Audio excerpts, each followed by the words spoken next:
कल युग में भवसागर को पार लगाने वाले दो ही हैं, नाम चाहे कृष्ण कहो या राम। रामदूत हनुमान जी इन दोनों के ही सेवक हैं। ये दो नहीं, असल में एक ही हैं। हनुमान जी को बलशालियों में सर्वश्रेष्ठ माना गया है। इस संपूर्ण ब्रह्मांड में उनके आराध्य और आराध्य के भक्तों के सिवाय उन्होंने कोई झुका नहीं सकता। श्री राम की आज्ञा से हनुमान जी एक कल्प तक इस धरती पर रहेंगे। एक कल्प में चारों युग के कई चक्र होते हैं। हनुमान जी 4 कारणों से सभी देवताओं में श्रेष्ठ हैं। पहला कारण यह कि सभी देवताओं के पास अपनी अपनी शक्तियां हैं। जैसे विष्णु के पास लक्ष्मी, महेश के पास पार्वती और ब्रह्मा के पास सरस्वती। हनुमान जी के पास खुद की शक्ति है। वे खुद की शक्ति से संचालित होते हैं। दूसरा कारण यह कि वे इतने शक्तिशाली होने के बावजूद ईश्वर के प्रति पूर्ण समर्पित हैं। तीसरा यह कि वे अपने भक्तों की सहायता तुरंत ही करते हैं। और चौथा यह कि वे आज भी सशरीर हैं।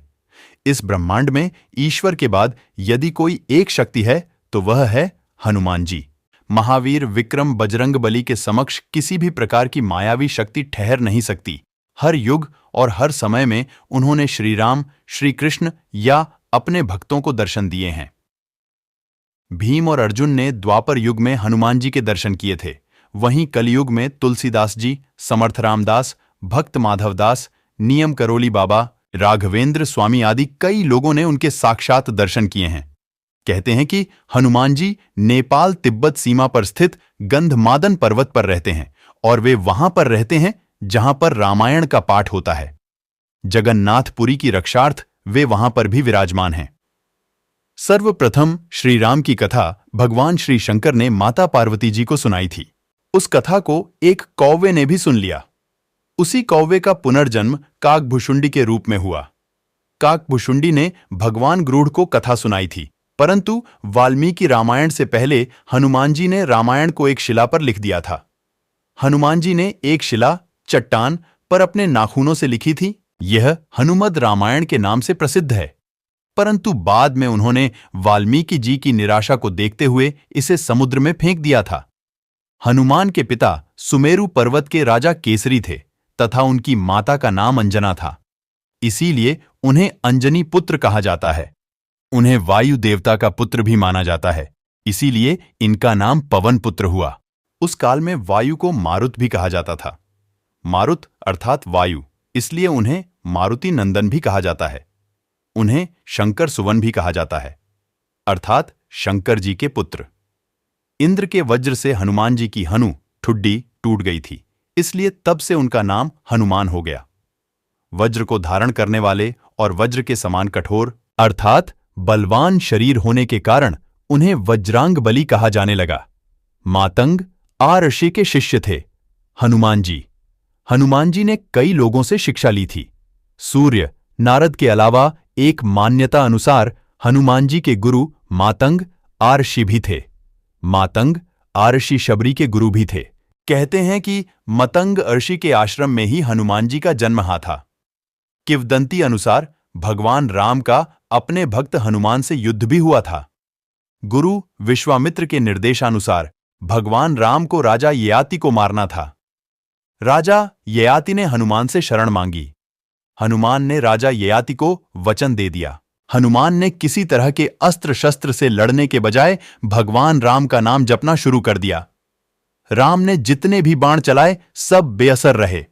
विश्वामित्र हनुमान की श्रद्धा भक्ति देखकर हैरान रह गए और भगवान राम को इस धर्म संकट से मुक्ति दिलाई। राम भक्त हनुमान जी माता जगदम्बा के सेवक हैं। हनुमान जी माता के आगे आगे चलते हैं और भैरव जी पीछे पीछे। माता के देश भर में जितने भी मंदिर है वहां उनके आसपास हनुमान और भैरव के मंदिर जरूर होते हैं। हनुमान की खड़ी मुद्रा में और भैरव का कटा सिर होता है। कुछ लोग उनकी यह कहानी माता वैष्णो देवी से जोड़कर देखते हैं। भगवान श्री राम और माता दुर्गा की कृपा चाहने के लिए हनुमान जी की भक्ति जरूरी होती है। हनुमान जी की शरण में जाने से सभी सुख सुविधाएं प्राप्त होती हैं। इसके साथ ही जब हनुमान जी हमारे रक्षक हैं तो हमें किसी भी अन्य देवी, देवता, बाबा, साधु, पीर फकीर, ज्योतिष आदि की बातों में भटकने की जरूरत नहीं। धर्म की स्थापना और रक्षा का कार्य 4 देवों के हाथों में है। दुर्गा, भैरव, हनुमान और कृष्ण हनुमान जी के पास कई वरदानी शक्तियां थीं, लेकिन फिर भी वे बगैर वरदानी शक्तियों के भी शक्तिशाली थे। ब्रह्मदेव ने हनुमान जी को 3 वरदान दिए थे, जिनमें उन पर ब्रह्मास्त्र बेअसर होना भी शामिल था, जो अशोक वाटिका में काम आया।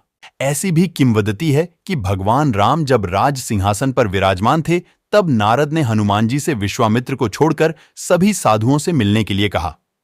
हनुमान जी ने ऐसा ही किया। तब नारद मुनि विश्वामित्र के पास गए और उन्होंने उन्हें भड़काया। इसके बाद विश्वामित्र गुस्सा हो गए और उन्होंने इसे अपना अपमान समझा। भड़कते हुए वे श्रीराम के पास गए और उन्होंने श्रीराम से हनुमान को मृत्युदंड देने की सजा का कहा। श्रीराम अपने गुरु विश्वामित्र की बात कभी टालते नहीं थे।